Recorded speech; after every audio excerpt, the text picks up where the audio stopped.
Who am I that the highest king would welcome me? I was lost, but he brought me in. Oh, his love.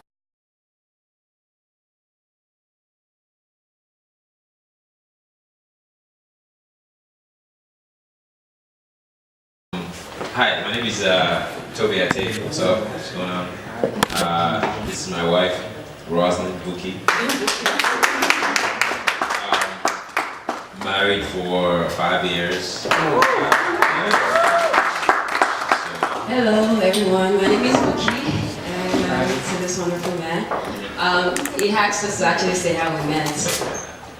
I lived in New York at the time, he lived in Florida. We went to convention in Texas, we met in Texas. And that's how we met. It's a long story, so you can ask us another day. But yeah, that's how we met, and we have a daughter that's 2 years old. My name is Daniel, and I'm married to Tyler. And we've been married 7 months now.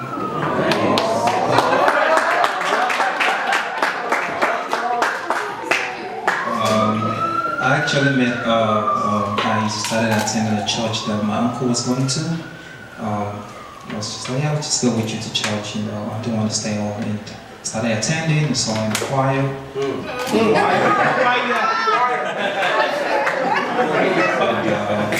Yeah, that's all that. He's singing back.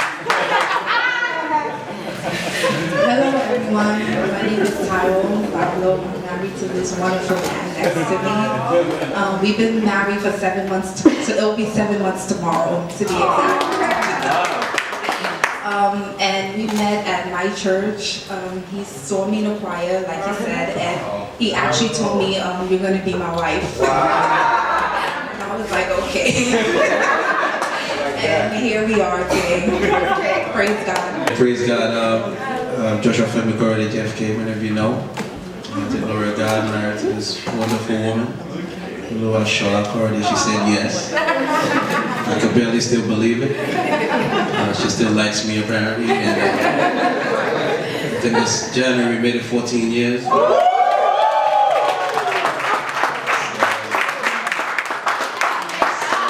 The question is it okay to wait? Waiting on the Lord?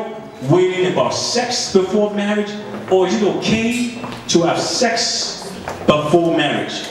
When it comes to waiting, in terms of who to be with, I mean, yeah, it's good to wait and get it right. When it comes to the waiting, I believe that once you understand that marriage is not a destination, but it's a journey itself, then that helps you to, I guess, choose better. Because if you were traveling and you were going, and you know you were going all the way to Texas, you wouldn't try to get a car that can only get you to New Jersey. So you know you'll be when you go to the dealership, you'll be very careful to choose a car that can get you to where you're going to, and not a car that's going to break up on the way.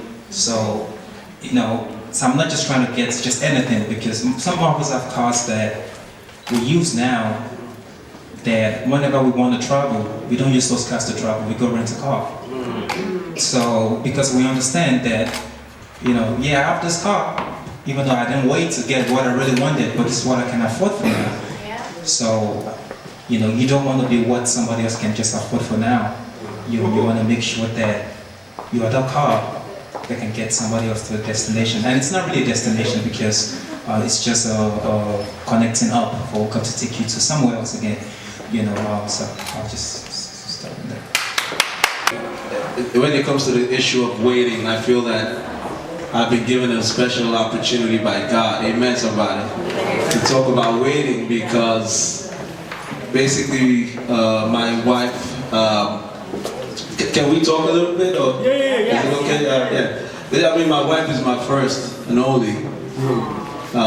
Never had a girlfriend until I met her, and you know, I'm the poster child right now for waiting, because I just waited. Now my waiting, I don't take credit for it, because I realize there's a lot of factors that came into it. Sometimes you wait because nobody wants you, right?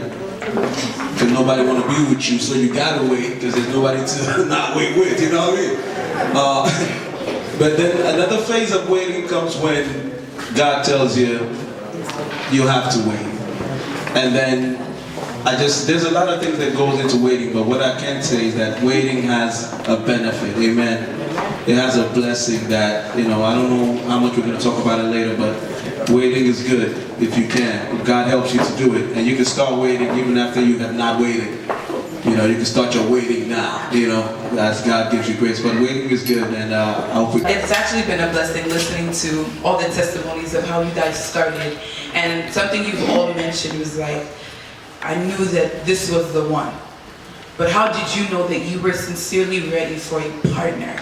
Because oftentimes we see marriages and how they fall apart is that the two people, husband and wife, are not in one accord, or they're not on the same page. So how did you know that you were ready to work this thing called life alongside with someone else? Before I met her. So things like purpose, things like having a purpose for a home, right? Those are things that, for me, were properly articulated before I ever met her. In fact, I realized that it was because those things were properly articulated that I was able to find her, right? So God has to kind of work those things for you. And so we talk about purpose from two angles, right? So there's purpose of, purpose for your life, but then there's purpose of a home. Do you have a purpose for a home? Because God doesn't give you a spouse to make you feel good, right? That's something that people, it's like, Lord, it's time for me to get a spouse because I need that. Well, it's great. It's what you need in that is like this much in terms of importance, because this is a kingdom issue. So in actuality, if you look at, let's say, the military, right? The military or any kind of formal organization, like, it's operated in tiers, right? So there's battalions, there's groups. The last small unit is and it's different for different forces. But in terms of the kingdom of God, the family is like that small unit. So you've got the church, a bunch of families. Think about that. You've got maybe a city, a movement in the city, but the family is the So for if God is going to be involved, He has to give you an idea for a home, not for a spouse, but for a home. So that for me. The other thing for me too was, I think I knew that I was ready for marriage, not even for her, because I resolved the issue of I am here to give. Right? So a lot of people even select people they're going to marry based on what they can get. And I'm not talking about the whole, gold digger type, what you're going to get. That's like on a deeper level, it's who is good enough for me. Who's going to make sure that I'm happy? Who's going to make sure that I'm safe? Who's going to make sure that that I'm well taken care of, that I'm respected? Like, there's all these criteria for what you're going to get. But if God is going to give you a spouse, He's very concerned about what are you going to give. And because most of the time the person that you get is not going to be enough. So God needs to resolve in you the ability to be the one who is holding the fort and be okay with that.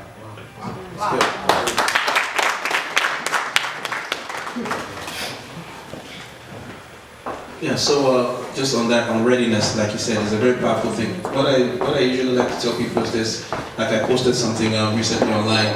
If anyone tells you they have a magic formula for how to find someone and how to get married, I don't think they're being honest. There's such a uniqueness to everyone and every individual that your time of readiness may not be my time of readiness. But my wife knew that I would be the one at 16. We didn't start, I guess, talking, as they say, till like I was 20 something. Wow. Yeah, 20. I mean, she knew all this while, looking at me, talking about this dude is crazy, he's got no clue. And the whole time, she's waiting for me to get it. So in terms of readiness, at least she knew. So she's closer to readiness. But I was still out there just saying, first of all, I told the women, for me, was just a lot of responsibility. I just feel like, I'm not ready to take care of anybody. because I could barely find my shoes, you know. It's like, it's one of the reasons she thought I wasn't her type, because in boarding school I was the kid with the 2 different socks, because I lost the other one. So readiness is a very personal thing, is where I'm going. I think your relationship with God sometimes is what helps you. God, it's almost like God lets you know. And like my brother Toby just said, He deals with some things with you so that you can be ready. Because there's some messes He doesn't want you to take into a relationship. There's some burdens He doesn't want you to take and dump on the person you're going to be with. It's like they say, you check the credit score of the person you're going to be with, so you guys can figure out what kind of debt your family is going to have. Alright, so if he owes 50,000 in student loans and you owe 50,000, you're about to enter a 100,000 debt situation. Now it's not a deal breaker, but at least it's good y'all know. You know, that kind of thing should not be a surprise when y'all get in there and, you know, instead of buying a house, you gotta do the 100,000. So I think it's a personal thing. It's a really personal, God let me know, God tell me. And also you'll see how you mature. You see how you mature. You'll notice when you get to a point, like he said, when you're giving by nature. I always say to my young men in church, you're not ready to marry if you're still the kind of person who, if a kid steps on your Jordans, am I saying something? If somebody scarfs your sneakers and you lose it, and you want to like slap somebody, you're not ready to marry, because you will have children. They will take your sneakers and soak it in soapy water in the bathroom, and they will run back to you and say, Daddy, Daddy, come and look at what I did. So are you the kind of person that would say that and smile and say, oh, Junior, shouldn't have done that? Or are you the kind that would want to just run away and leave the wife with the kids? So where are you personally? And I think relationship with God, you hear that a lot. When God will signal, but you got to be close with Him. And you feel yourself growing. You feel yourself letting go of some things, and that will be like a signal. That's what I would say in terms of timing. Just to add a little to what my babe said, I think the reason why God let me know really early is because I had a lot of praying and fasting to do. And He will not give you what is beyond you. Yes. He would only give you what you can handle and what you're ready for. And I think I knew very early. I knew so many things, even as I then. It was more like God taking me through a journey before the journey. And then He had to make me see so many things and then pray so many things. And it's just like He said, that it's a relationship with God. If He made you, He said, before you were conceived in your mother's womb, I knew you. If He knew you even before the seed was sown in your parents, then He already knows who the man or the woman is. There is no doubt about that. And the more we walk with God, the more He will let you know these things and get you ready for that time. And you know, He told me at the point, do you want a man who is after you or a man that is after God? So it makes sense when there is a wait, and then when there is a praying, and then when there is a fasting.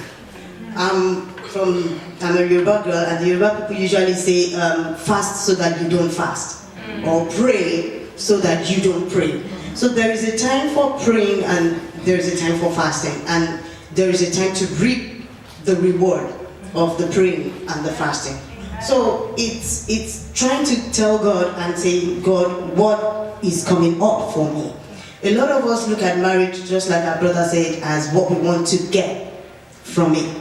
The moment we start to turn that table and say, what is there in it to give, He will start to reveal so many things, and then He would practically prepare you for that man or that woman, so that by the time you meet the person and you are in it, you will not be surprised, because there will be so many things that you would say, thank God I prayed about this.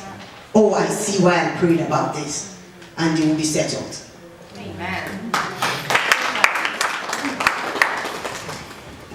Well, so the question was, when do you know? How do you know if you're ready? Right? Honestly, I didn't think I was ready. I'm just gonna be real. When he asked me to actually start dating, I was in Nigeria at the time, doing something, and I was scared. I was like, because I knew that this was it. And I was like, oh my God, it's actually happening. You know, my parents are pastors, and they have this, they're not strict, but they have this way about marriage, and they give me some stories and some teachings and all that, but that's by the side. But then, my mom always says something, like, if you're with somebody for more than 6 months, you should know whether you want to spend the rest of your life with that person or not. But my question is, with the way our situation is built up right now, with the way we are growing, with the way we are moving,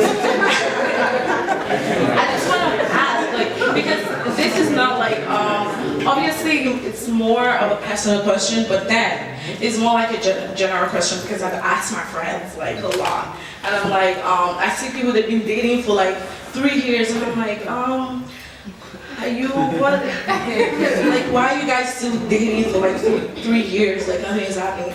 And she still goes like, well, I'm like, is that how it's gonna keep going? Because I just want to know, like, is it true, like for, like, you know, experienced people, like, did you know what time frame did you? Oh, you're very sure about it. Hello, my name is Tyrone once again. So to answer your question, I think it depends on the couple. It depends on the discussion that you have going into the relationship and how you guys want to move on. So for example, like with me and my husband, we were dating for 6 years before he proposed. And and a lot of people thought that was weird, but we already knew what we wanted to do. We already made the decision right from the beginning that we're gonna both have our master's degree before we get married.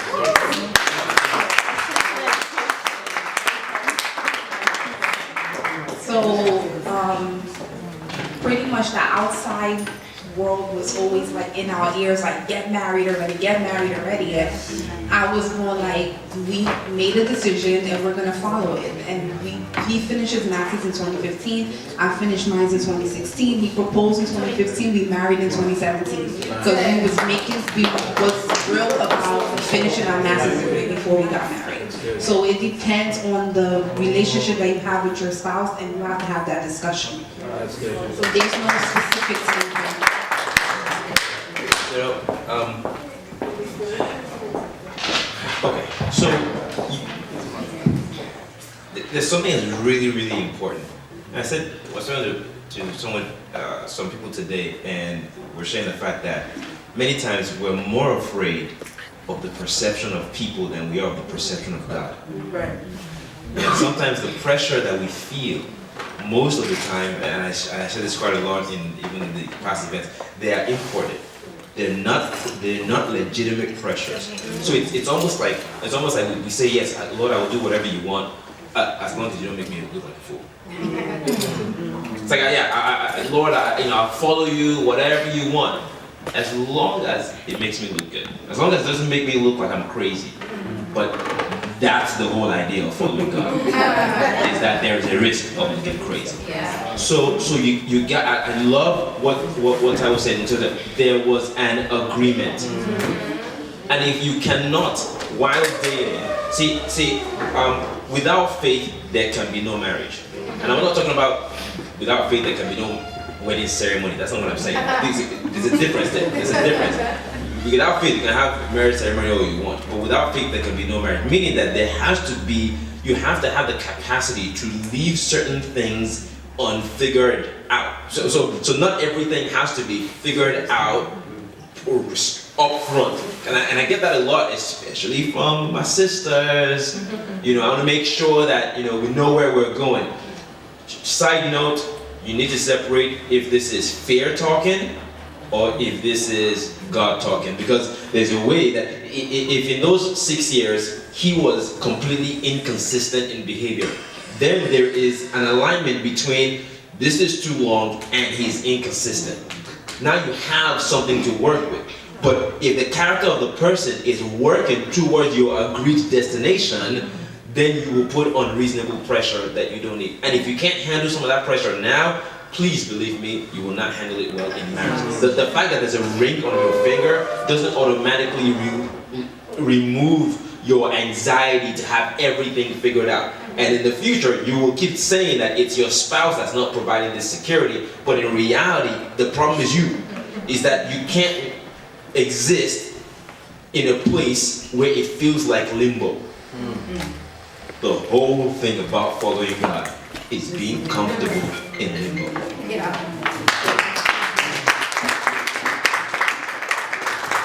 And just to follow up on that, I like what Sister Ty was saying about agreement.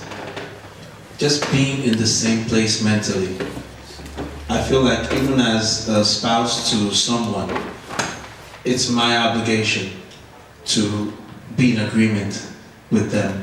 And that's where the Bible now says, can two walk together unless they agree? Because we don't have to walk together. If we can't get to a place of agreement, there are so many other people I could try to agree with. You know, so waiting for a long period of time before he proposes, if there's an understanding there, you know why he's waiting. He's told you why he's waiting, and he's doing the things he needs to do while he's waiting, and you're also doing the things you need to do while you're waiting, then it's a different feel from what's going on. The confusion itself, I would say, is not good. You know, waiting for God and waiting in limbo is based on a relationship with God. You've seen him work. You know he doesn't mess up. So you're good to wait, because he's going to get there. But if you're working with somebody who, you know, the agreement is we're going to get some degrees at a certain point, and then someone is not even going to school anymore. You know, then it might be time to, like, you know, have a family meeting. Even though you're not a family yet in that way. But so I think it's a lot, and that's why I was saying at the beginning, no one has a magic formula to how a relationship should be. What you can get is the benefit of people's experiences and godly counsel. At the end of the day, because your personality is so unique. The things you're comfortable with are so different from what I'm comfortable with. My wife and I are so different in many ways. My wife likes to plan 6 months ahead, if she can. I get nervous about planning 6 months ahead because I feel like it's tying me to something that I may not be able to make happen. We go on vacations and she wants to plan out the 4 days. We have an agreement now. If we go on a vacation for 3 or 4 days, she gives me 2 of those days with no plans. So I can be good. Because I don't intend to go on a vacation and stress out over being late to the movie, which is supposed to be entertaining, but now I'm rushing in, frantic. There's no way I'm enjoying this stuff. So if it's going to be fun, if getting there is going to be such a stress, we can cancel the movie and go watch birds at a park. But my point being is, like, you know who you are, you know the kind of personality you are. If you're going to be the kind of person who cannot wait 6 months or 6 years for the master's program, talk about it. Now, don't agree and then flip out.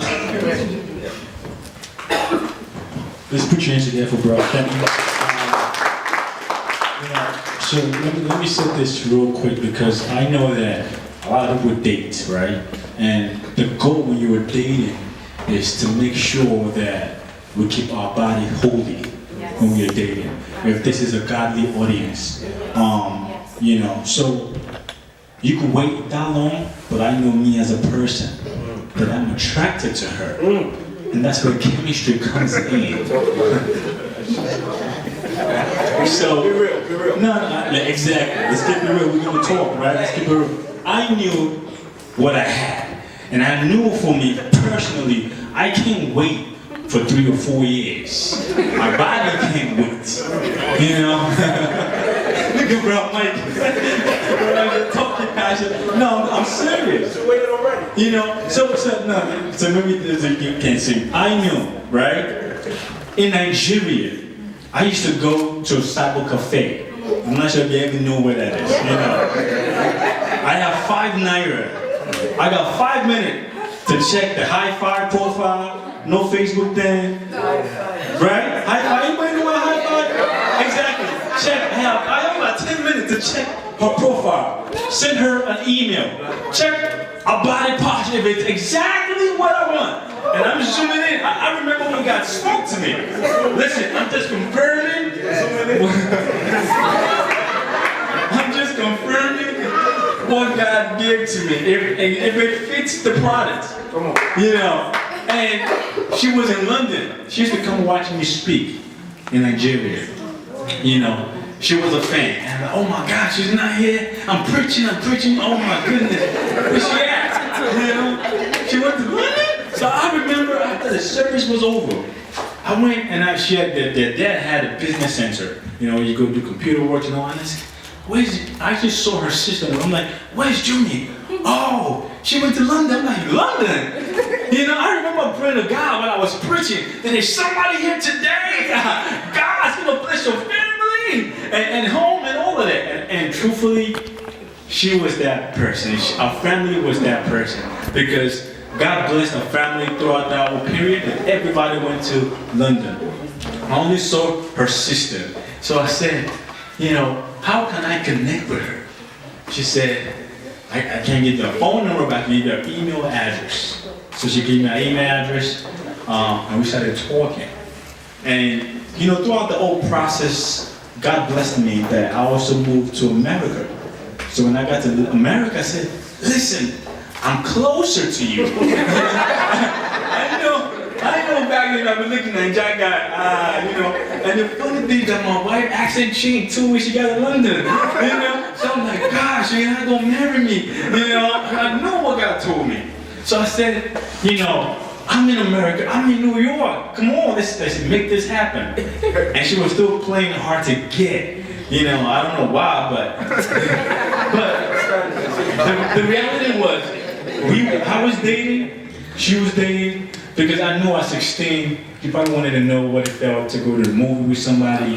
You know, wanted to know what, you know, to go to a restaurant and eat dinner. You know, I knew that I didn't want to deprive her of that blessing that she wanted to experience. So I said, you know what, it's cool. But one thing about God, if He meant it, it will come to pass.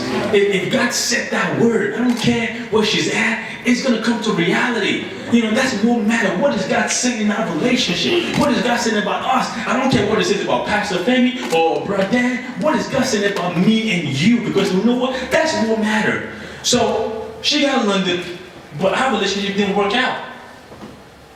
Whatever God did, it did not work out. So I remember emailing her back again. What's going on? You know how you check in? Hey, how you doing? You know you text that A text, you just H-E-Y, A. You know what I'm saying? More word. That's just, you know, I said those texts, those email. And she responded so good. You know? But I'm gonna cut the show for real. You know, I knew that I was ready. You know, I knew I was ready. I knew that she had the potential of what God was talking to me about. You know, I remember talking to her and she said, Pastor, I want to wait after marriage. She was telling me at 16, she want to wait before marriage to talk about sex. You know, she told me I want to be a lawyer, I want to do all this great stuff. You know, she knew what she also wanted. And I knew that there ain't so many girls on that level of thought at 16. Talking about I want to wait, I want to do it, I want to do it. So I knew, there's no reason searching and looking around. I knew what I wanted because she confirmed, and God confirmed because of the things that she told me. Amen. So, London, 07 or 08, I remember talking to a pastor. I said, Pastor, can you please check out this girl for me? I want to date. What is your opinion? You know, Pastor called me. We set up the appointment. Pastor called me on the phone. Yo, Elijah, listen, man. I send the girl. Make it happen. I'm like, no, don't tell her nothing. No. Pastor said, you want me to check her out, right? I'm telling you, she's good. And for me, that's more than a confirmation. Also, I knew that I couldn't wait because I want to make sure that I'm not sinning, right? Because if you wait, there's nothing wrong in waiting 4 years or 5 years. I'm not considering what Brother Dan is saying, you know, but I knew that I didn't want to wait 5 years. I didn't want to wait 6 years. The Bible says, enjoy the wife of your youth. Enjoy.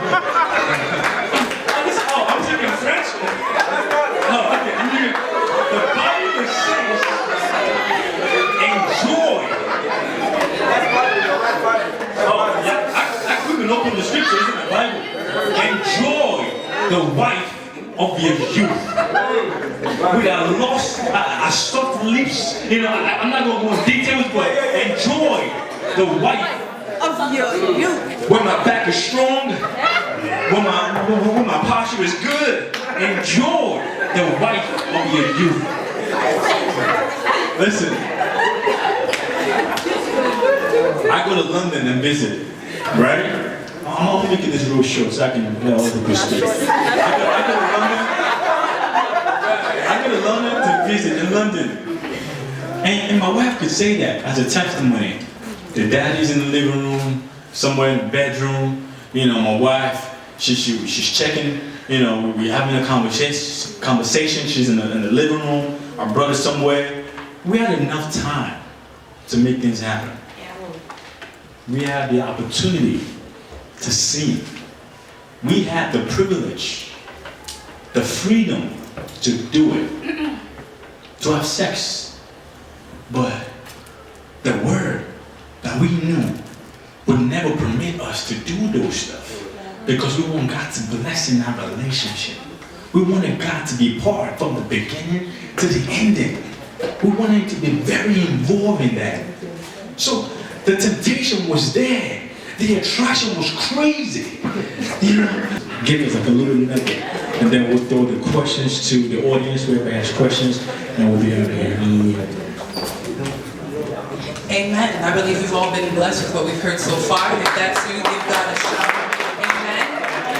Amen. So we've heard a lot about the soul searching that has to go on, you know, the relationship that we have with God, how important it is, and how it's going to get us to that point of knowing, yes, this is the one.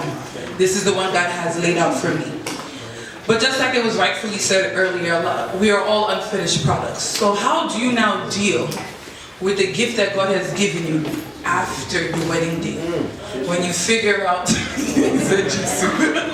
when you figure out, this brother likes to leave his shoes in the middle of the living room, or this sister, her makeup always stays the same, or we don't squeeze the toothpaste from the middle, we squeeze it from the bottom. How do we now deal? Because things like that have been reportedly heard to have ended, things that are petty and things of larger, how do I say it? Magnitude, right? Have reportedly ended Christian homes. So how do we now deal in the moment when you know you have the devil on your shoulder saying, go and show that man.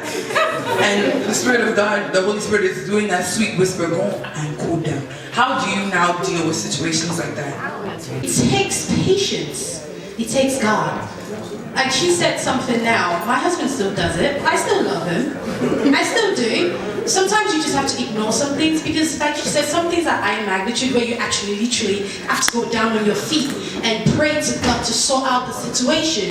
And you have some situations where it's just little stuff. You can deal with it. Like she said, putting stuff in the living room. My awesome, gorgeous husband still does it. And well, you know, sometimes I just take it. I'm like, God, patience. You breathe in and out.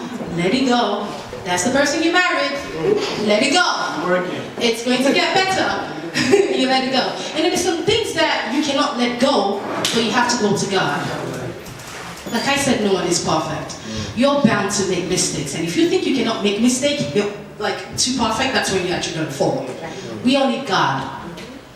That's why it's important before you get into a relationship, that man or that woman, that you have a solid foundation together. Apart from your personal relationship with Christ, that's you, my darling, you have to have a personal relationship together with God.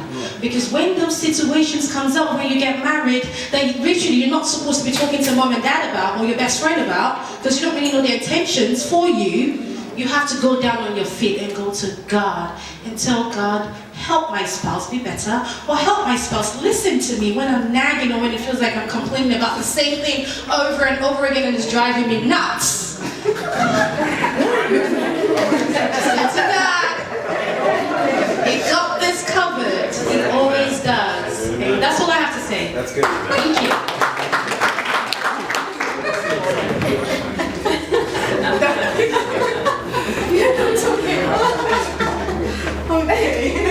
Amen.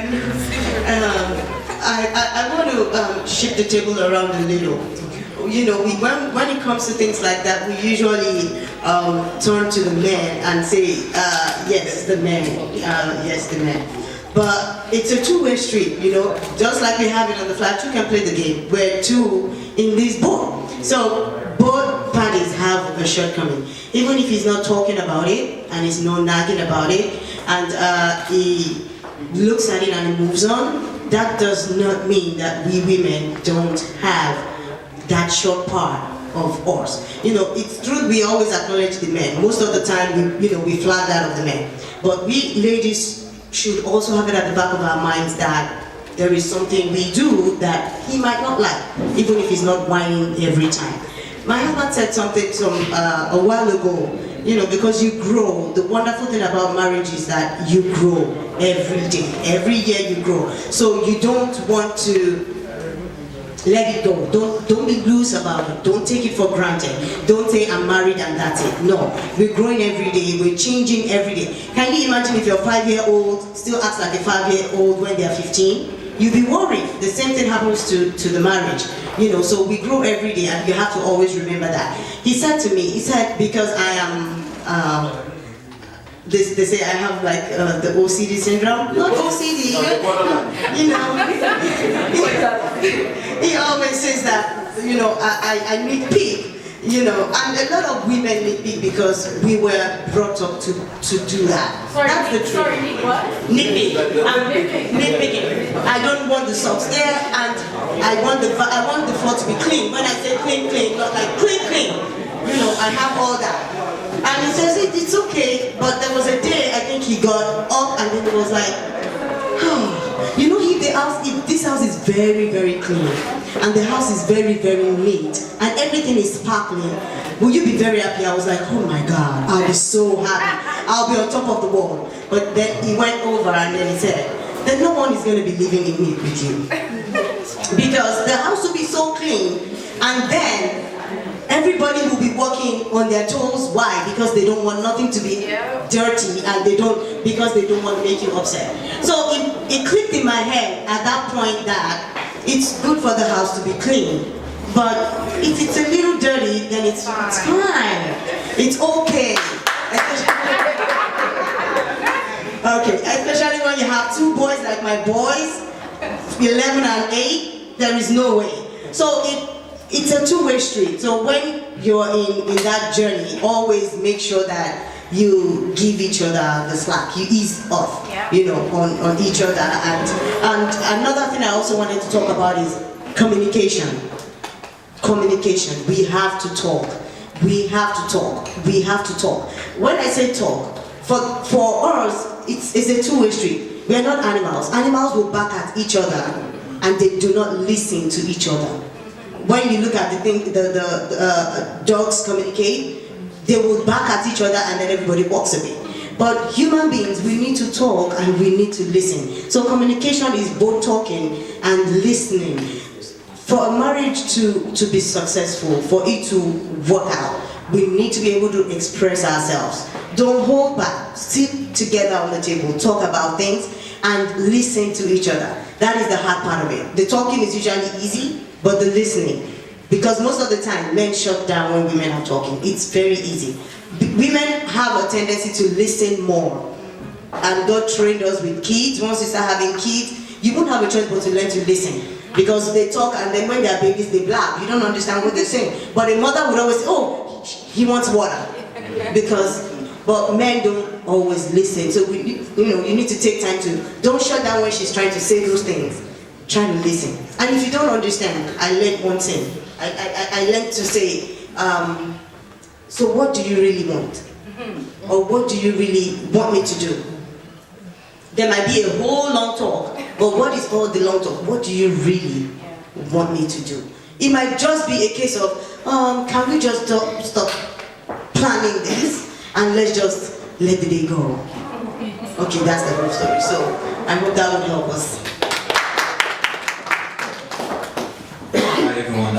I just to point something out that one of the things that kind of helped me in Taiwo is, I think it also has with the mentality we have about relationship and marriage.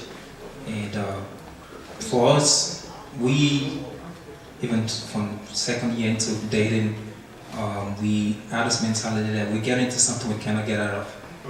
I mean, we know there are ways to get out of it, but that's just the mentality.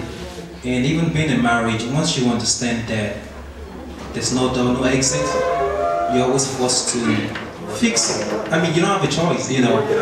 If a dog is running after you now and there's a dog, you run right through the dog. But if there's no dog, you're gonna have to face the dog back and find ways to resolve the issue internally. And so we understand that.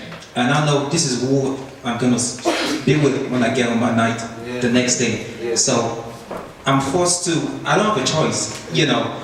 I don't have a choice. And number two is that marriage is bigger than the two people in it. That's how, so another thing we understood was that it's an institution, it's an institution. And so as far as God is concerned, it's more important, the marriage itself, the Bible says it's honorable.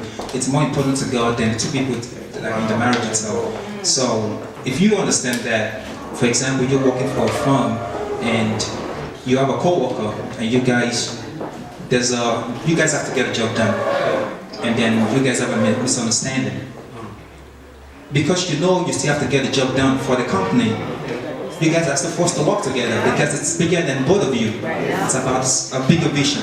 So once you understand that as a marriage, and you understand God's vision for marriage itself, it becomes easy. To be honest, it really becomes easy, you know, but because of time.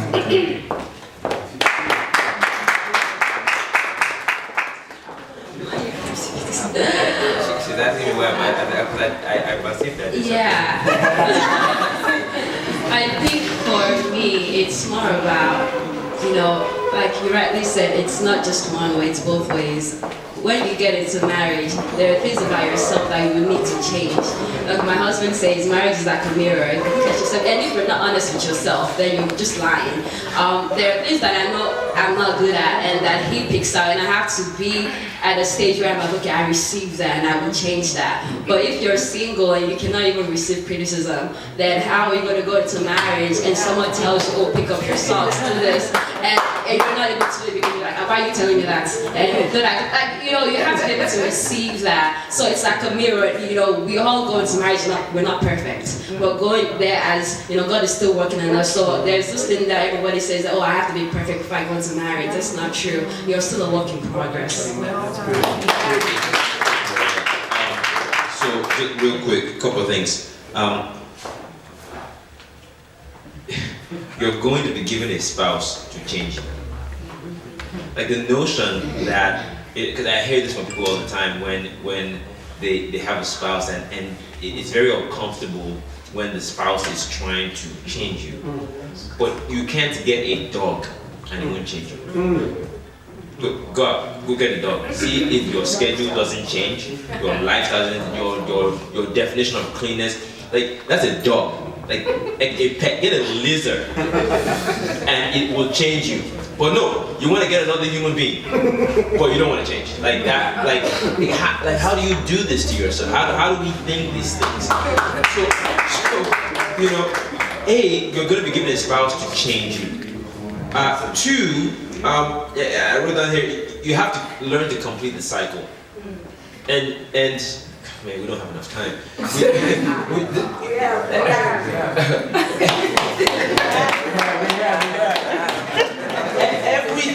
Everything that God asks one person to do, He's asking because in marriage the benefit is supposed to exist.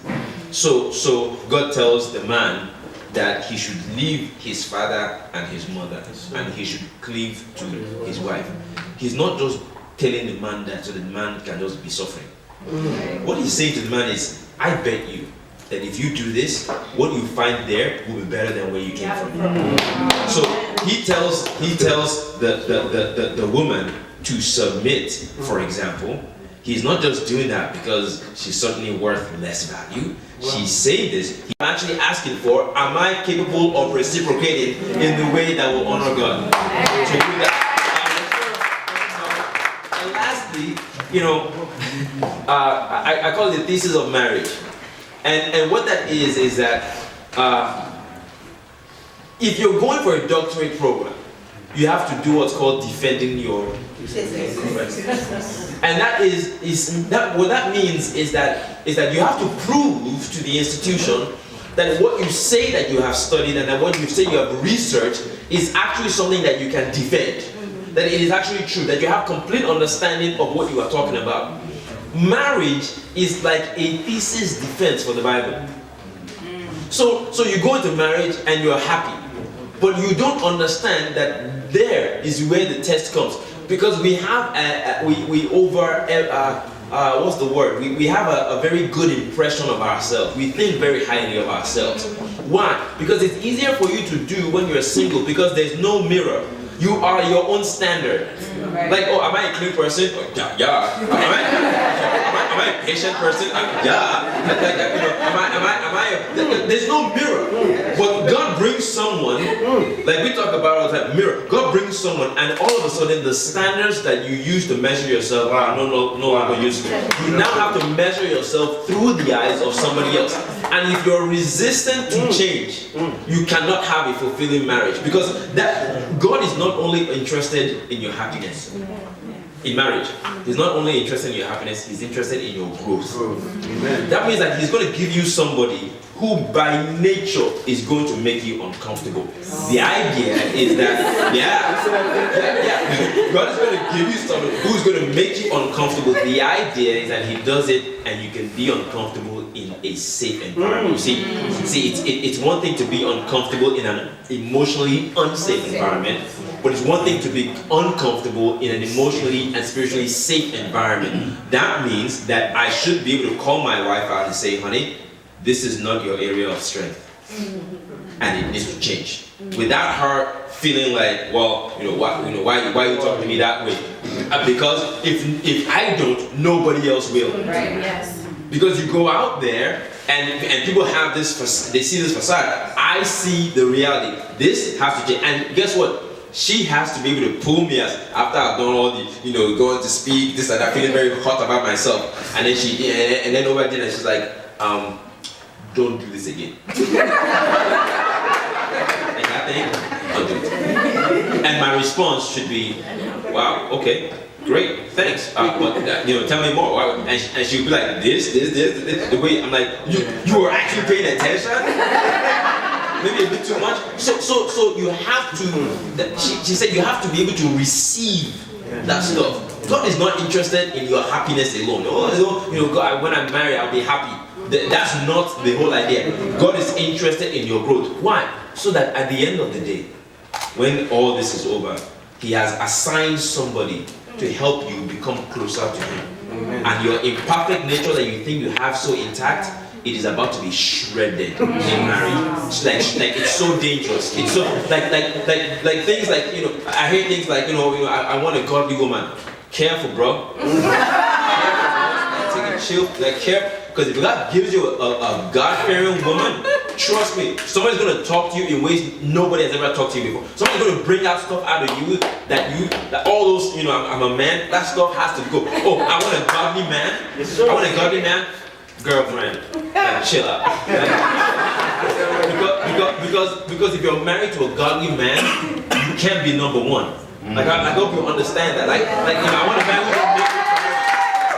You're married to a godly man, you will not be number one. You will be second place. Yes. And you've got to be okay with that. Right? So and not everything that God tells him will be good for you. So I just want to kind of ground us a little bit. And marriage is exciting, look forward to it, it's wonderful, but you got to be ready. Because it's not just for your happiness, it's for your growth. See, especially in Nigerian setting, to the point that it's peer pressure it's peer pressure to the next couple, especially maybe friendly competition, oh, this one did it, so we gotta do it even.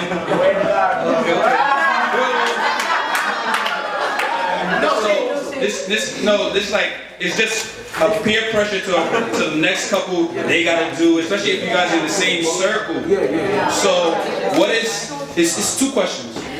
What is your thoughts on how a lot of people are glorifying Nigerian weddings? To the point that how how did you guys say, okay, this is the false idea of what a wedding is supposed to be in a Nigerian setting?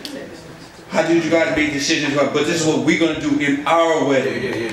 And then the second question is, what are the decisions that you guys made in your wedding to make successful decisions? Do you understand what I'm saying? The decisions that you guys made. Okay, I want this, and she said, I want this, and you like, I don't want that. And she's like, well, this is what I want, and you gotta correct her and say, well, this is our wedding. And she's like, this is my wedding.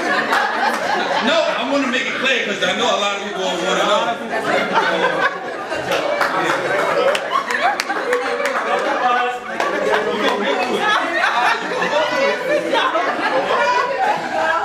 Can we put our stand for that brother right there? Let's be real. One of the things that we were talking about earlier is like I love what Toby was trying to say. It's like it's almost like congrats on your awesome wedding. Now comes the marriage. Yes, sir. And one of the things I've noticed, like, you know, I'm blessed to be somebody who's been blessed with these great weddings you speak of. I MC at weddings. So I am definitely not here. Shout out. And shout out. I am definitely not here to tell nobody to stop spending this money. But here's what I'm doing. It goes back to the decision we talked about earlier. Agreement. You gotta have something similar about your thinking, about your mind.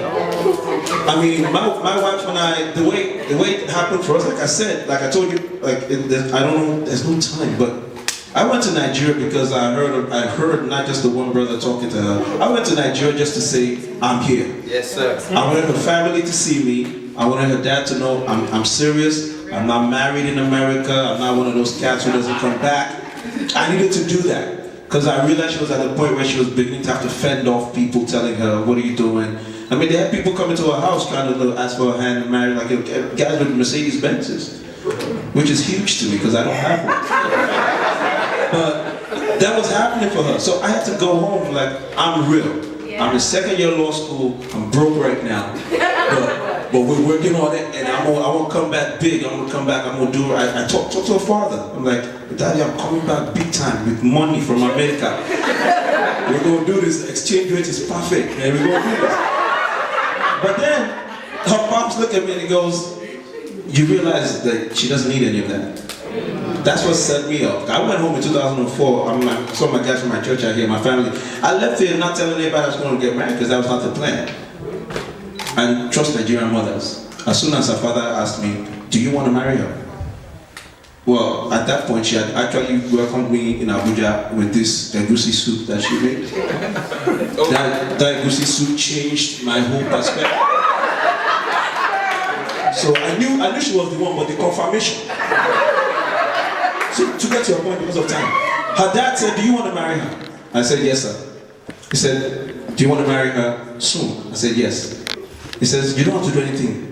We can just do a quick engagement introduction before you go back to America. Wow. That's what the guy told me. He told me this on a Saturday.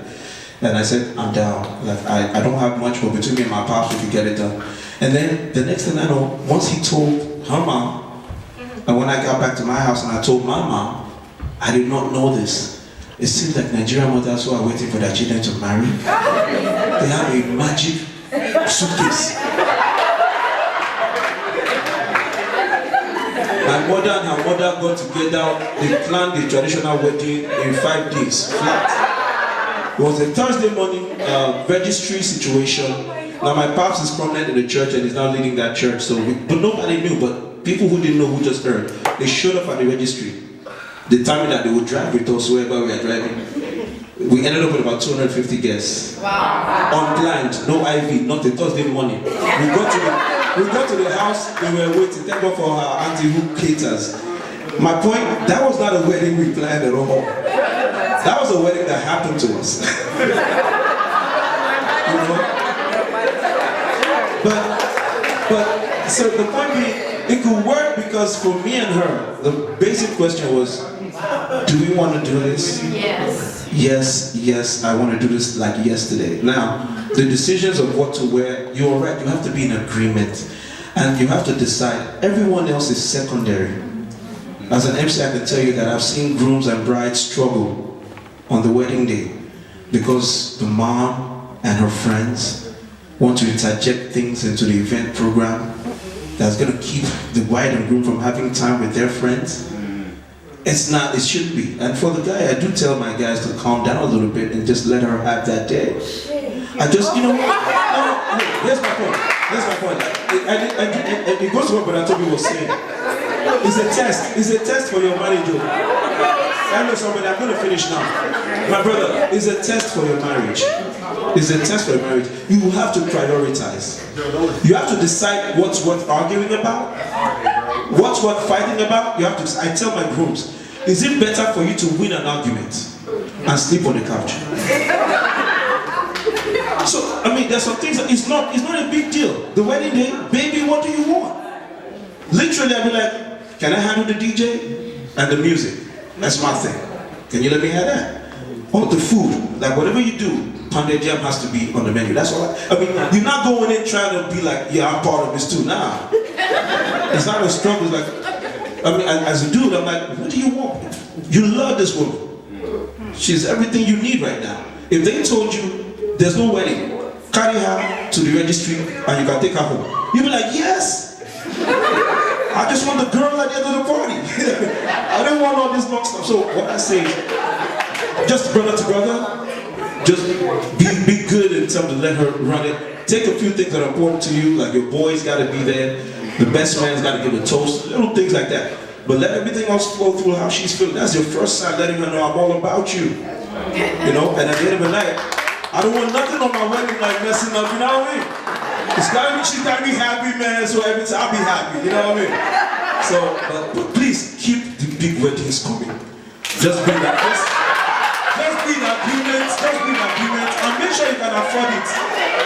Don't start your marriage with debt, please. Yeah, don't start your marriage. If you can do a big wedding and still buy a house, go ahead. If you do big wedding and I see you renting studio after, it's gonna be a problem. Glory to God.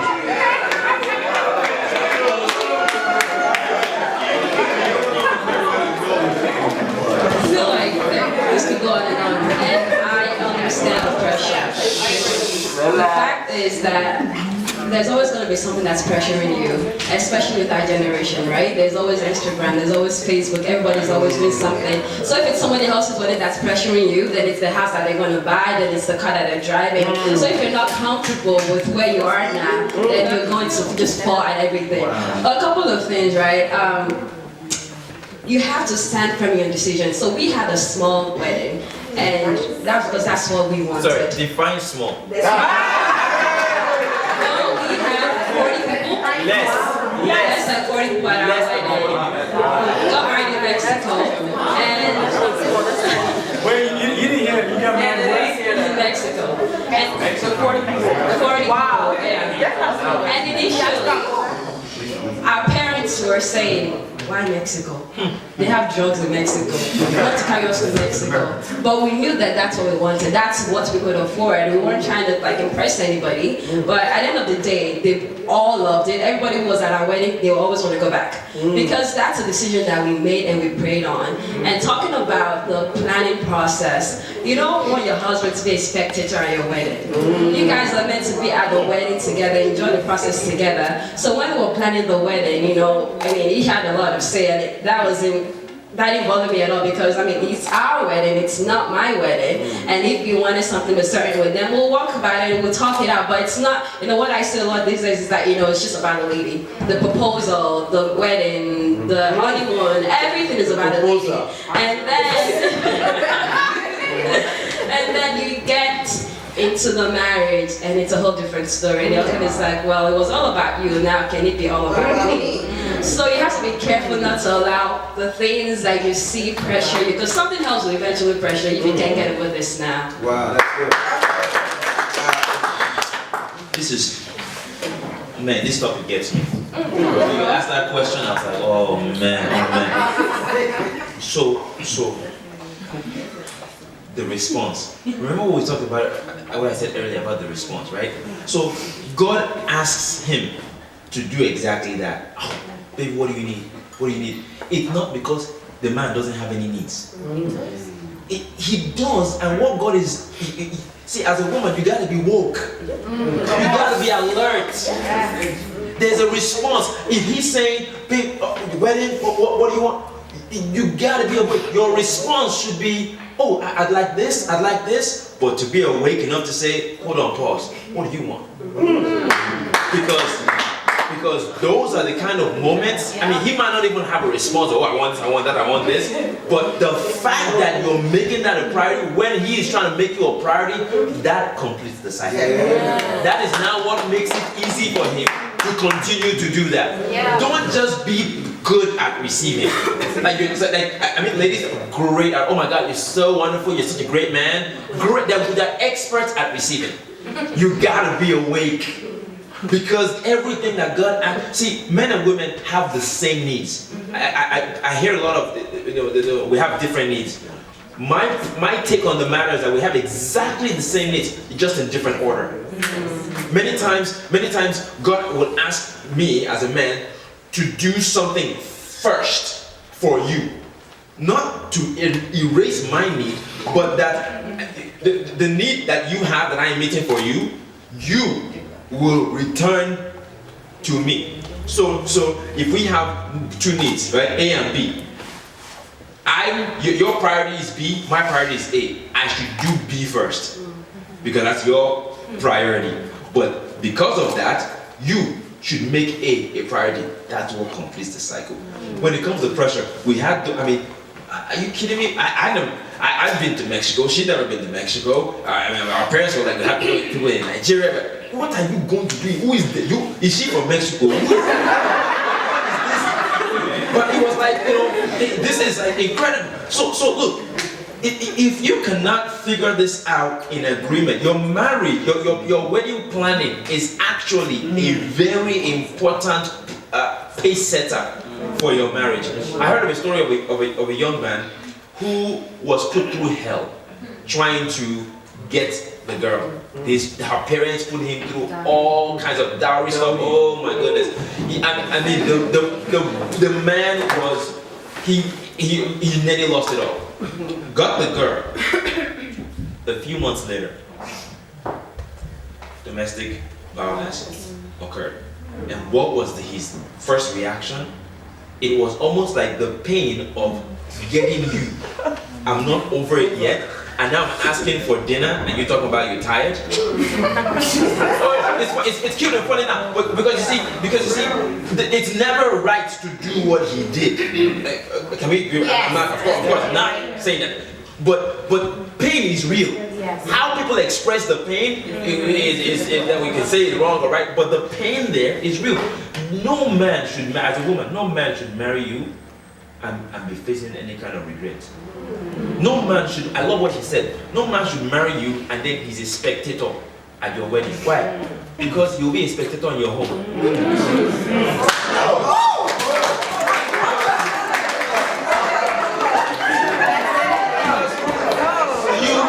When we talk about things like, men don't communicate, for example, my sister, you will be the one who has created a man who does not communicate. Because men don't like to over-express. So if you don't encourage these things and make those thoughts a priority before marriage, how in the world, where did you find, how is he going to just like marry and be like, oh my God, like I would love this wall to be pink or blue. Like he's not good, because his knee-jerk reaction emotionally is that thought won't matter, that thought won't hold any water, and she's not going to make an adjustment for me. And that pain, whether or not he may not express that in terms of violence or anything like that, but pain does not disappear. It is only transferred. It's like the law of physics. They talk about energy is never lost. Exactly. The same is true for pain. So if he's not kicking you, he's kicking tires. It's never lost. It is only transferred. Your job is to create an environment. You are an environmental manager as a woman, where he can express those thoughts, and those things begin from the wedding. I'll end with this. And she knows this. There are certain debts that I owe my wife that I incurred in that wedding planning, because I could not believe.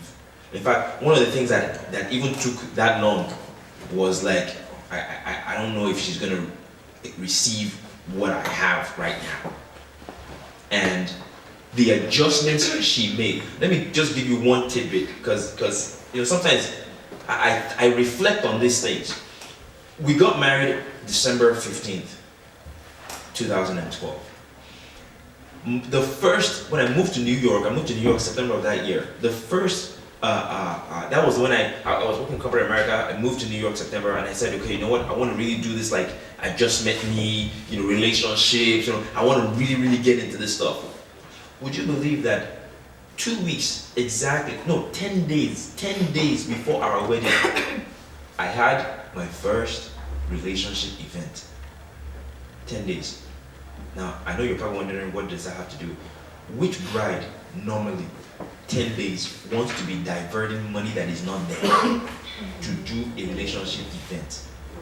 I never told her this before, but throughout that whole event, I was just like, I'm in a trance right now, because normally she should be upset that we're doing this.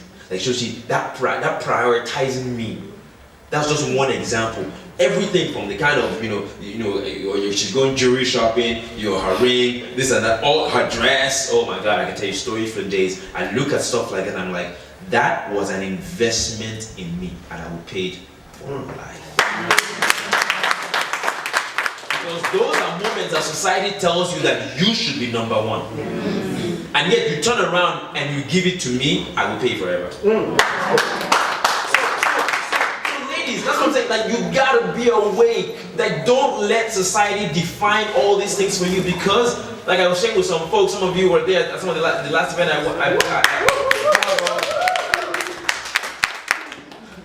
many women will be celebrated up until the wedding, and then become ineffective in their home. So women are attracted to being celebrated. The ring, the wedding, the process, proposal. I watched the video of somebody being proposed to, and she was like, "Is it being recorded?" Like she couldn't even be in the moment. And she was and it sounds so like, oh my God, she's doing that. But when in the moment of it, you really gotta pray for the grace of God, because what a man is, what a man is allowed to express and be in terms of himself. Those are solid investments that, you see, he doesn't receive outside. Part of what God does is that when he gives a man a woman, that woman is meant to erase, and by the way, this is vice versa, but especially for a man, that woman is meant to erase all the pressures that he faces outside. So society tells a man that he's nothing without that.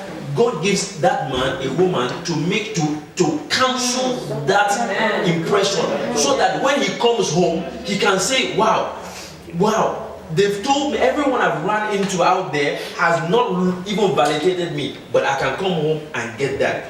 Same with a woman. A woman says, outside, I have to look a certain way, be a certain way, do this and that. When she comes home, a man is supposed to cancel all of that and allow her to be comfortable as herself. In fact, and I'll end with this, even when God provides that environment or that kind of spouse, it is still not easy. Because a woman will still be telling a man, honey, it doesn't matter. How much do we have in the bank account? It doesn't matter. And you still be like, no. Like, bro, like, I got it. It matters. Or maybe a man is like, honey, you look fine just the way you are. And she's like, no, God, that face got to be beat. I can't do it. What? Do you know who's going to be there? Like, so it really takes the grace of God. The whole thing about this pressure thing, it really is about, and I hate to get all spiritual. I don't hate, but like it's like idol worship. Because if God is the standard and then He gives you somebody that should be the mirror, but yet you are using everybody else still as a mirror.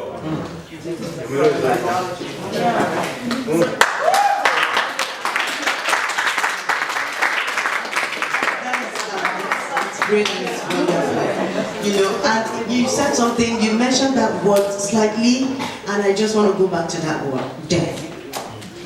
I am a person who advocates so much about the marriage and not the wedding. Wedding is a day.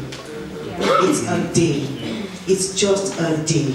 A day that would, it's a day we write down, it's a day we record, it's a day that is very, very important. But you don't want a day to destroy a lifetime. Because marriage is a lifetime.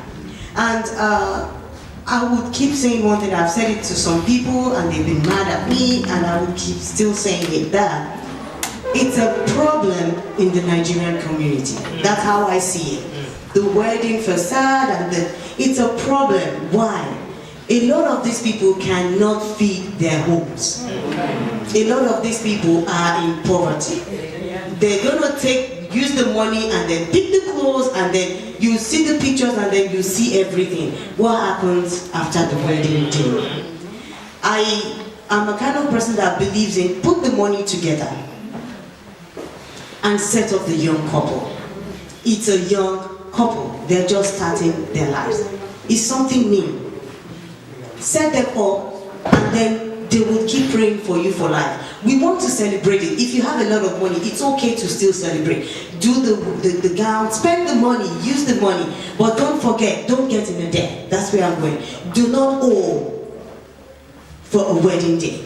You want to remember that after that day, the next morning, a life begins. And just like our brother said something, a man will get aggressive if after the wedding day, he looks at his bank account and it's zero, and then he looks at the list of the debtors that he has to pay, and it's so long. And then there is no means, because we work. The money is nowhere. We have to work to make ends meet. So while we are planning, especially for women, let's be considerate. Let's have that at the back of our minds. Let's put that up front. Always look at it. Sit down. Talk about it. What can we afford? What is comfortable? Mother-in-laws and father-in-laws would want to take it to any length. And everywhere they want to take it to. Don't forget, it's your wedding. What you put to your parents about your husband is the way they're going to take it. Oh, yes. And what you put to your parents about your wife is the way they will take it.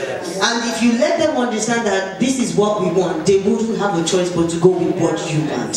So the wedding preparation, just like our brother said, for me is a test. That is your first test. That is what determines what would happen in a month's time and in 2 months' time. If you can pass that test and come out of it the day after the wedding, and you are not fighting, you are not arguing, you are in no debt, you are not mad about this and mad about that, you have actually had a wonderful beginning. Because the day after is when everybody starts to worry about everything. So may God help us in Jesus' name. It's worried, like, is this what am I supposed to be doing? How am I, like, failing my husband? How am I ruining his life before, like, while we just even got started? So I'm always like, I always tell them, like, be open to change, but keep doing what you're doing while you guys were just dating. Like, it's not like you guys just met, but I want more insight in case I get these questions again to, like, know what to, better help them understand what to do, in their new marriages. Anybody have any questions? Or anybody want to answer? What was your question again? How do the wives know that they're Encouraging, you might have to do this program again, so we can have more time. But what you're saying is very important, and it goes to what Brother Toby was just saying. In a situation like that, I would kind of like to know who the husband is, because I feel like part of the assignment of the man is to help his spouse feel and understand that she's good. And to the extent that she's trying to be a good wife, you have to affirm. I mean, you married this person knowing something about them. It's like I say with Nigerian parents and the way they talk about wives that can cook.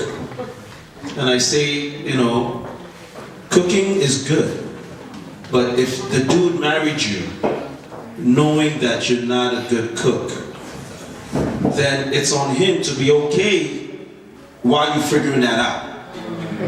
You know what I mean? So, I'm feeling that he loves you enough to be okay with whether he goes to, maybe he's a good cook and he can sort that out. But he can teach you if he's good. He can encourage the woman to, just because, to the extent that the woman feels better about herself, if she thinks, like you said, you have a woman who's worrying whether she's good enough wife. If she's working on herself, then she has little to worry about because that's all she can do, is try to fix it. And hopefully if it's a Christian woman, pray about it. Let God help her. But hopefully the husband is also doing his job to let her know, baby, I love you. And I don't care what anyone else thinks about how you are as a wife. I'm the one who has to be the husband to this wife. And I'm saying I'm good. And I'm saying I'm happy. If you get better at cooking, all the better for me. Like I tell women all the time, if you can't cook, God has a man for you. It's not me.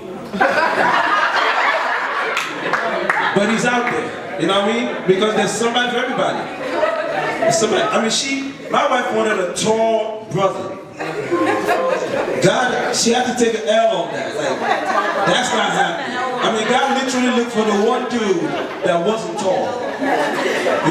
But here's the point. Here's the point that we say, you saw her, you saw him. He said, will you marry me? You said yes.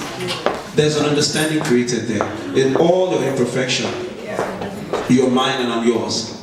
And we'll figure it out together. We will become a power couple. That's the journey we're on.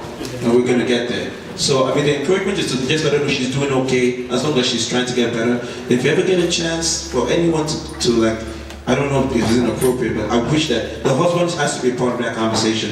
If she's feeling so inadequate as a wife, I really need to know what he's saying at the house. Because if he's affirming her, even if his family is saying stuff, he protects her. He tells her she's good. They didn't marry you, I married you. So I feel like that's the part of the job that has to be there. As a friend, you can keep encouraging her too. Hallelujah. Put your hands together for Brian's family. Okay, she has a question. And I'm just going to say one more thing also before I hand over the microphone. One of the things that kind of helped us in the relationship when we were dating is that we had a counselor. So we knew that it was real. We wanted this to work. We had somebody when we started that was there to guide us. So if we had problems, we won't call our friends. We won't gossip about it. We won't tell our mom. Because sometimes when you're dating, things are bound to happen that will make you feel like, you know what, you gotta hurt me. And so if you start telling your mom, your brother, what's gonna happen? They're gonna third party, right? It's not okay to involve third party in a relationship because they will eventually hate that person. And if my mom hates my wife, how is that gonna work? Or if her parent hates me, how is that gonna work? It's not gonna work. So it's always good that when you're starting your relationship, married, that you actually find somebody that will be like an overseer, that that can have an overview. How we doing, Pastor? Are we doing good? She kind of upset me a little bit. Oh yeah? Okay. Because what I'm realizing that a lot of people don't have that. So when they face real problems, there's nobody to go to. We use our idea, our solutions, our way of thinking, and we answer those problems. So what happens? It's over. The patience level is done. I'm done. And maybe that's the person God really has for you. But because there's nobody to oversee your relationship, to help you, to pray with you, it's not going to work. Or you're calling your friends, or you're not ready for counseling. Men in particular don't like counseling. Men in particular don't like somebody that can check them in place. You were wrong.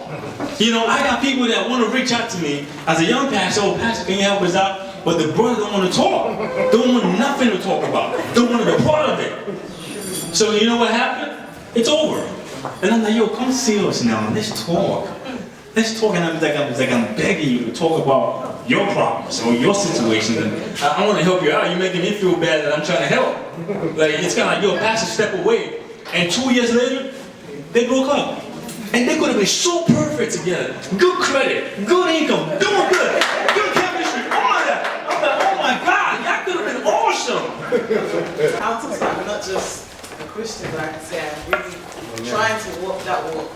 But then when it comes to dating and you meet somebody you like them, and then take a couple more steps, and then okay, the whole intimacy thing comes up, and then you say, no, I'm waiting till marriage, and then look at you like, where is this one from? What are you talking about? It happens, it's happening so often that, you know, I'm like, okay, maybe God is making me myself, because nobody's understanding what I'm saying. But I want to say to you guys, what advice would you give someone who's back then and having that struggle? It happens. I think that's the last question, right? That's the last question? All right. And so, did we hear what she said? Did we hear what she said? Okay, who want to answer? Hi, Sister Christina. We're almost done. Hi, everyone. Hi, Sister Christina. Can you hear me? Yes, I can hear you. Thank you. So, that's a beautiful question. This is what I'll tell you. If you're dating someone and that person said you're crazy because you don't want to wait till you get, of course, and it's going to happen to you. Make sure you invite us to your wedding. But put your hands together for that. And I have my sister Sean to say, you know, it's so easy, right? That we could talk about this, but the reality is that the pressure the men gives to women, it's always that, you know. And the reality is that even the brothers in the Church of God, you know, are not the saints that we always think, you know, that devils in the church, you know. So don't just think because they go to church, you know, that they're okay. Don't think because I got a dad about that. Don't think because they go to church. Because the requirement is always, oh, they gotta love God and they have to be in the house of God. But even with that, even with the fact that they're in church, you know, even with the fact that they're in church, you still gotta be careful and pray for real, because you know what? I've seen relationships that people go through, and before you know it, he's slapping me, he's punching me, you know, he's hitting me. Pastor, this has happened third time, and we've only been married just in 4 months.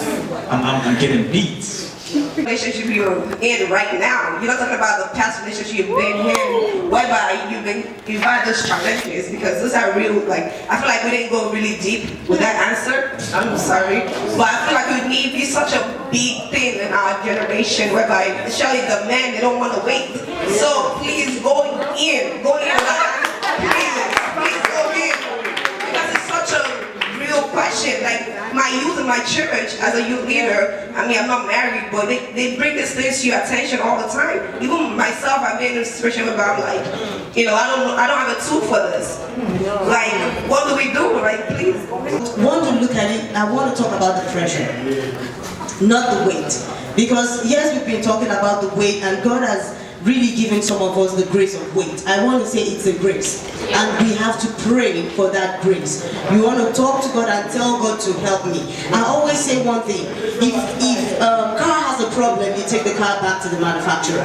So if you are facing situations and circumstances, you go back to God and pray about it for the weight. And when you're in a relationship, our brother said something. He said even Christian brothers in church have the problem and they cannot wait. The Bible made us understand that we are not fighting against flesh and blood, but against powers and principalities and rulers of darkness. So it is the devil's goal to destroy that good thing that you have. And the very first way that the devil can destroy the great marriage future that God is giving to you is by having sex before marriage. It will destroy it. Even if you eventually get married to that person, you would have struggles after that. So the very first thing is, and I learned it, is try to organize or plan your environment. What you feed yourself, what you feed your body is what the body will ask for. So if you are going on a date, yes, you don't want it to be a crowded date, but have someone with you. Go on a date with groups of people. Try not to be alone for too long. Make sure people are around you, because we are made from flesh and blood. The flesh wants what the flesh wants. But because we are spiritual in the flesh, we want to make sure that our spiritual body is higher than the flesh. So feed your body the right things. I always say, when we are young and you are alone and you are single, watch what you listen to, watch what you watch, because watch what you read, because those things are things that would, even when you are not thinking about it, would make you think about it. So if you are watching a movie that is making you think in that line, and you are alone in the house with her, you know, even you are a Christian brother, oh Lord God, go easy. You know, so you want to watch those things, and you know, be careful about it. Have company when you go out, when you are in the, you know, and when you go to visit, ladies. When we go to visit, let's go to visit and be moderate. The Bible says that moderation goes a long way. You know, because you love him, you want to help him. Women have. No, but you know, biologically, women we are a little bit more resistant than men. You know, a little bit stronger in that fear than men. So you want to help him not to fall. He wants to help you not to fall. Don't create an environment whereby you're testing each other. Let your dressing be moderate. You know, let your environment be moderate. Don't test God. You know, it's a wonderful thing. Sex is a wonderful thing. God gave it to you for a time and a season. You know, so but you want to keep it to that time. Create the right environment. Go out with other people. Don't handle, you know, be alone. Okay, listen. We're gonna have this event not pretty soon, but I know there's a lot of stuff on that plate that we want to talk about, and we want to be a mentor. Do we understand that? A mentor? Yeah, you can clap for that, you know. Because I've seen people going in our relationship, spending thousands and they're coming out. But my wife has a word, and I'll let Bro Toby and then we'll round up. I just want to have one more thing to say to Sister Janet. Right? You asked the question, right, love? And you asked the question, you said something. I know you guys keep saying, wait, but how about in other relationships? When you're getting into a relationship with someone, and I'm hoping it's someone that has God and they actually serve him, you guys have to set boundaries before you get into that relationship. No sex before marriage, if that's one of your boundaries. No kissing, if that's one of your boundaries. Or, I know. I'm just saying, don't crucify me. But I'm just saying, if that's one of your boundaries, some people actually do set that as a boundary. We're not going to kiss. We're going to keep it up because we can lead to temptation. I guess if you kiss, well, I did kiss. But if you did kiss, listen, yes, I did kiss. But what you're saying, don't get it confused, that if you do kiss, right, one stuff led to another, right? But if you kiss, understand that this might happen, right? I know that if I kiss, right, I can stop, but there's some people that kissing is just an express zone. I want to go back to the question. So, if you set boundaries, you have to set boundaries. So you know, because I was in a relationship before I got married to my husband, and every time I got in a relationship, the first thing I tell the man is, I'm not sleeping with you, I am not having sex with you, are you alright with that? If you're not, let's move on now, I'm not even interested. That's it. And some relationship that I got to, they tell you that it's alright until you get. We're breaking up right now. You're not going to let me sing. No. But you have to set the boundaries. Once you know yourself, if you set that boundaries, you can easily take it to your relationship and not let anyone pressure you into something you don't want to do. It's you. It's your personal choice. No one should convince you to doing something you don't want to do.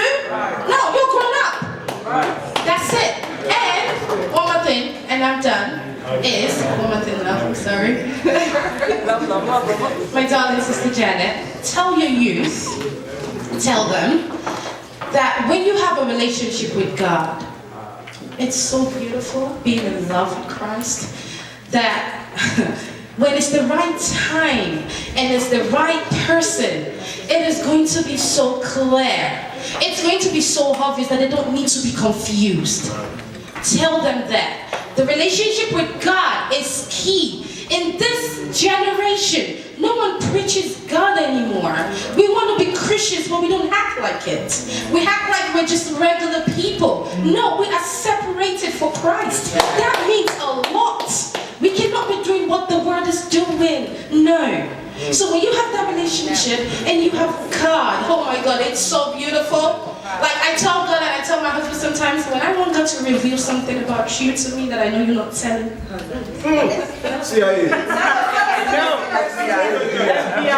But you have to get to that level with God. Because when you get married, I tell you, you're going to need God. You're going to need Him. So get it right first. Thank you for listening. Alright, so I know we're strapped for time. I'm gonna make you very uncomfortable. I'm gonna make it very uncomfortable. So let me just get that out real quick. So this issue of sex and sex before marriage. You know, you've heard from this panel, you've heard from growing up, sex before marriage, don't do it. And that's the standard of the Bible. It doesn't change. Now, you cannot. You have to be your.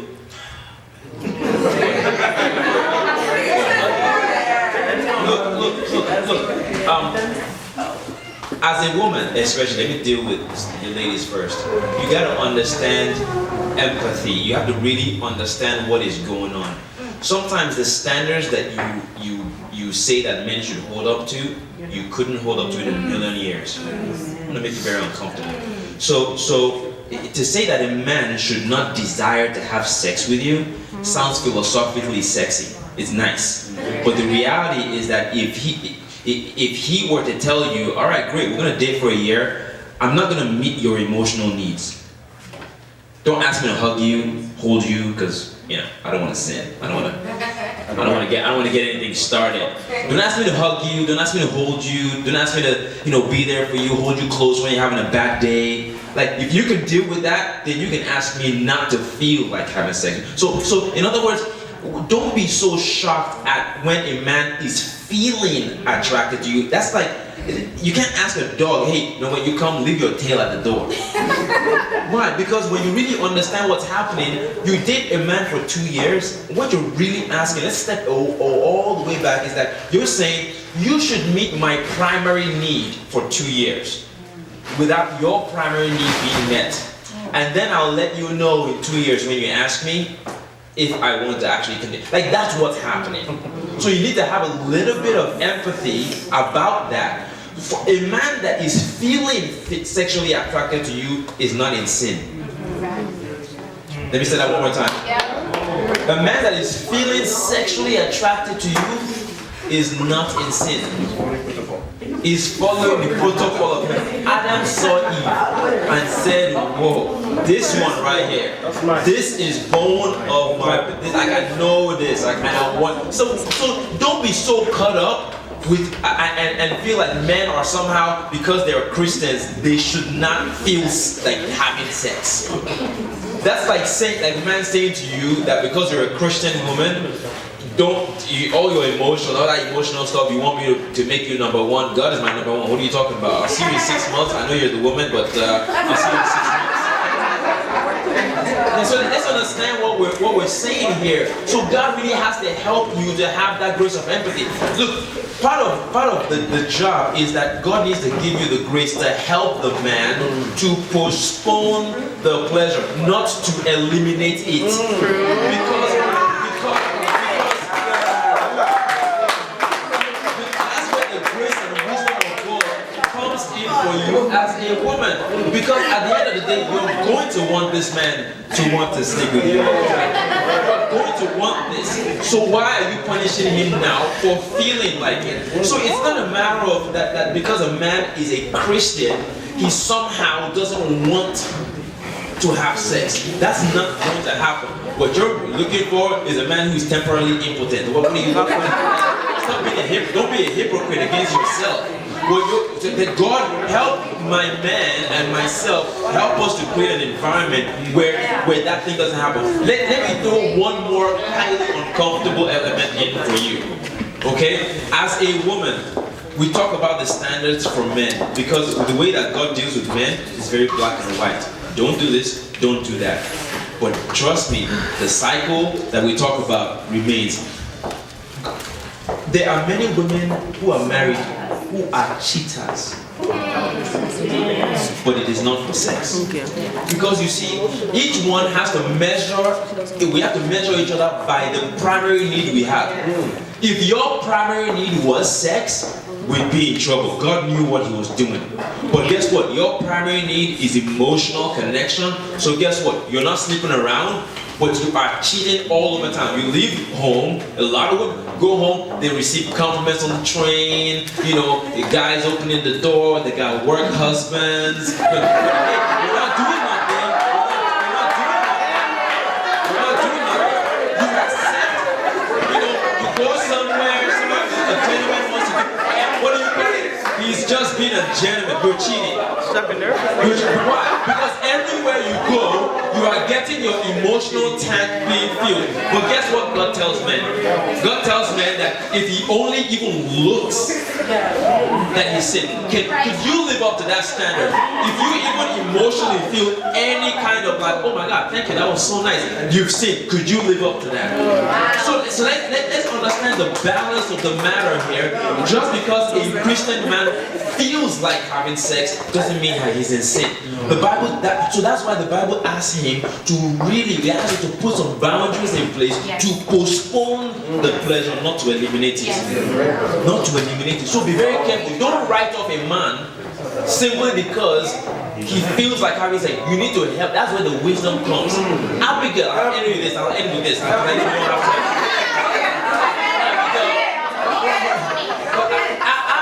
David was on his way to go and eliminate the household of Nabal. Remember that story in the Bible? Yes. Nabal was this drunk man who had Abigail as his wife.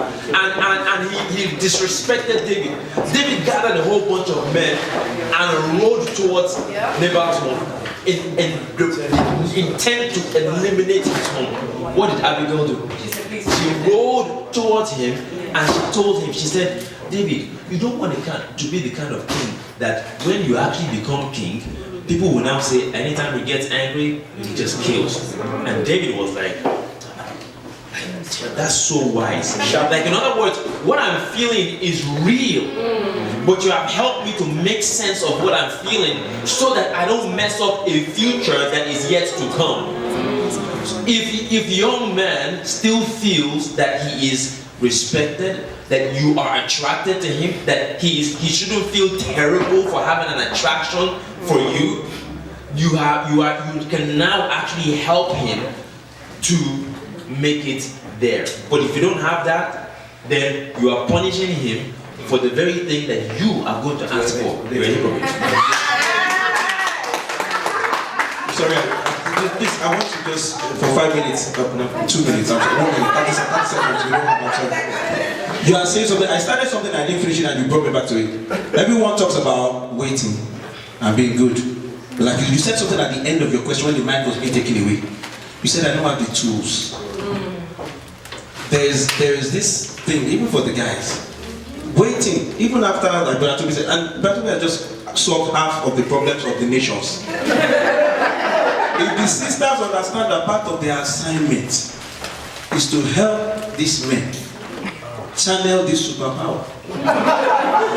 Every movie you have watched of a superhero, when they are coming up, the first thing is discovery. Then there's confusion as to purpose, inability to channel, and then they meet a sensei, and then the guy shows them, when you want your fire to come this way, this is what you do. The woman that will help your life will not just help your life in one aspect. It's a 360-degree assistance.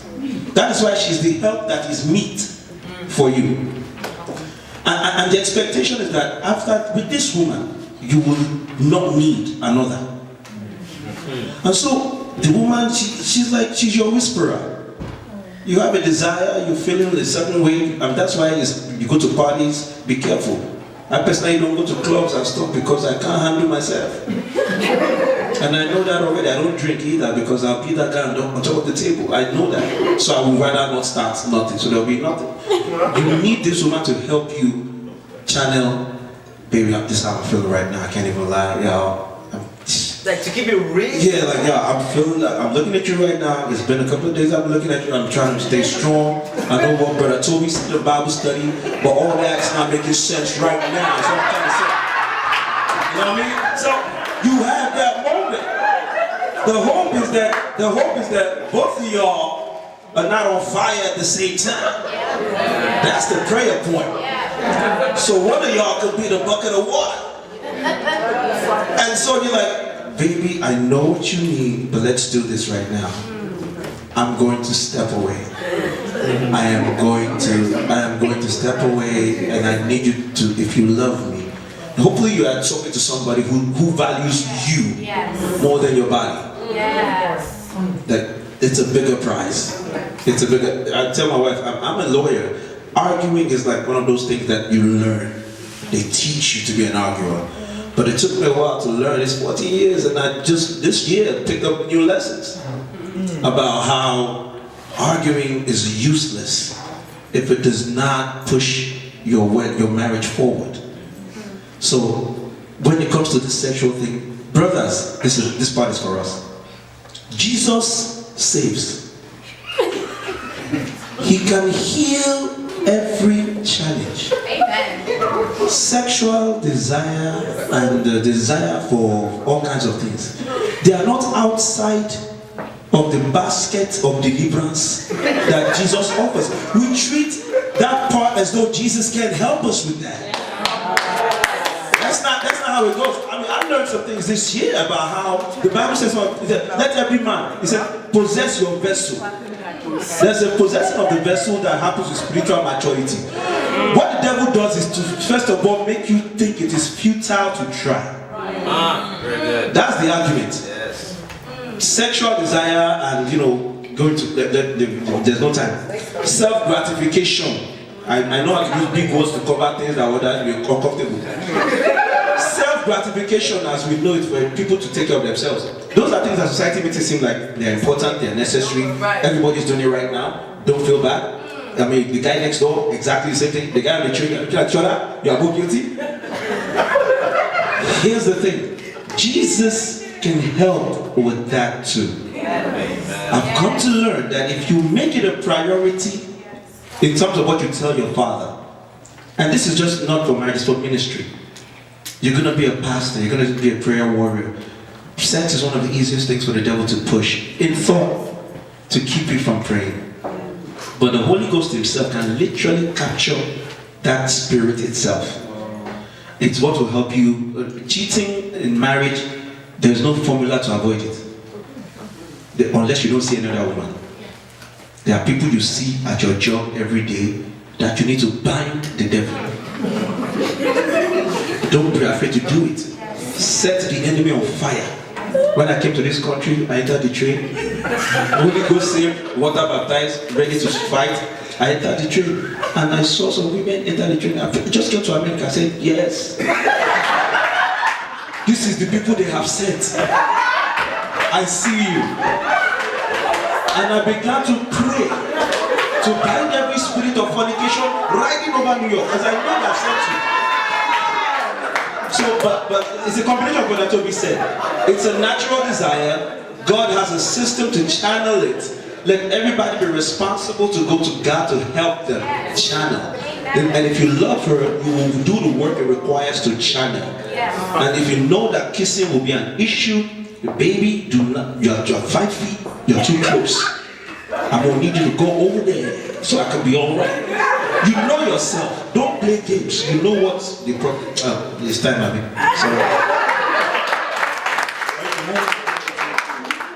Just to add to what he said about the whole sex thing is that there was actually a lady that had the same situation, and I think she was about 27, but she's been going through this for about 5 years, as she said. And you know, she will always lose relationships because she wasn't gonna compromise the word of God by having sex. And 3-4 relationships like that she really liked the guys, but, you know, she just had to let it go. And she finally gave in, and you know, just to not lose this one guy. And after 6 months, 7 months, it didn't work out. So, you know, she ended up doing what she wouldn't want to do all this whole while, and the relationship still didn't work. And the point is that, you know, whenever you compromise God's word, whatever you compromise to get, you always need to compromise to keep it. You know, there are 3 levels in which God really wants us to connect with people. It's the body, the intellectual, and the spirit, right? And we live in a more age where, you know,